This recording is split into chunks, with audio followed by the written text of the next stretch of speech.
Hello दोस्तों, आप लोगों का स्वागत है हमारे यूट्यूब चैनल पे। इस वीडियो में हम इंग्लिश के कुछ बेसिक कॉन्सेप्ट समझेंगे। दोस्तों, हम किसी भी भाषा को जानने से पहले उसके बेसिक कॉन्सेप्ट क्लियर रहते हैं तो हमें उसके बारे में जानने में आसानी होती है। तो रही बात, अगर आप इंग्लिश को अच्छी तरीके से जानना चाहते हैं तो ये बेसिक कॉन्सेप्ट आपको जानना बेहद ज़रूरी है। तो पहले हम जानते हैं दोस्तों, अल्फ़ाबेट क्या होता है। The complete set of letters in a language is called the alphabet. मतलब दोस्तों, हम लोग जानते हैं अंग्रेजी में कुल 26 वर्ण लेटर्स होते हैं जिन्हें अल्फ़ाबेट कहते हैं। इनमें 5 vowels A E I O U और 21 कॉन्सोनेंट कहलाते हैं।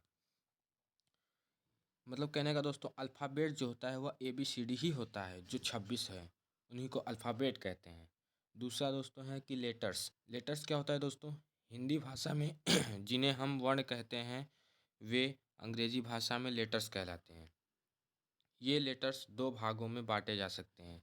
पहला वो ए वॉवेल्स, बी कॉन्सोनेंट। मतलब जिन्हें हम वर्ड कह रहे हैं, मतलब जो ABCD है पूरा जेड तक, उन्हें ही लेटर कहते हैं। और ये दो भागों में बांटा जा सकता है, पहला वॉवेल्स और दूसरा कॉन्सोनेंट। वॉवेल्स क्या होता है दोस्तों? The letters which are pronounce with an open mouth allowing the free flow to the air are called vowels. मतलब दोस्तों, जिन लेटर का उच्चारण किसी अन्य लेटर की सहायता के बिना किया जा सकता है उन्हें वॉवेल्स कहते हैं। अब दोस्तों, कॉन्सोनेंट क्या होता है? कॉन्सोनेंट के बारे में हम जान लेते हैं। The letters which are pronounce by stopping the air flowing freely through the mouth are called consonant. उपरोक्त 5 वॉवेल्स को छोड़कर बचे हुए 21 लेटर कॉन्सोनेंट कहलाते हैं। दोस्तों, इनका उच्चारण वॉवेल्स की सहायता के बिना नहीं किया जा सकता। अब इसमें नोट करने वाली क्या बात है दोस्तों, W और Y सेमी वॉवेल्स कहलाते हैं।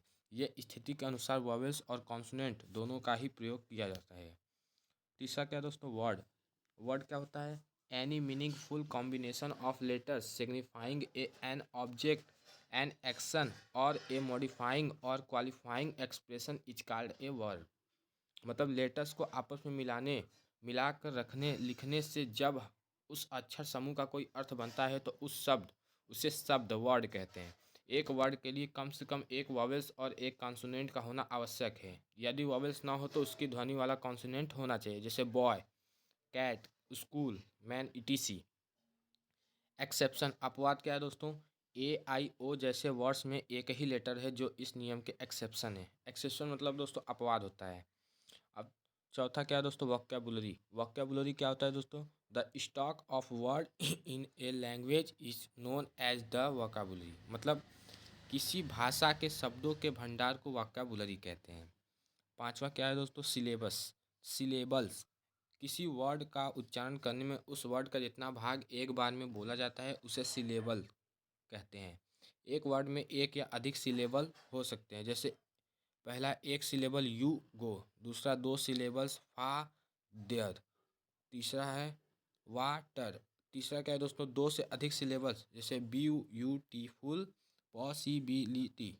ये सब दोस्तों हम लोगों का इंग्लिश से संबंधित बेसिक कॉन्सेप्ट थे दोस्तों, जो अगर आपका क्लियर हो गया है तो आप अंग्रेजी को अच्छे तरीके से जान सकते हैं। आप लोगों का धन्यवाद हमारे यूट्यूब चैनल पर आने के लिए, हमारा वीडियो देखने के लिए धन्यवाद। जय हिंद, जय भारत।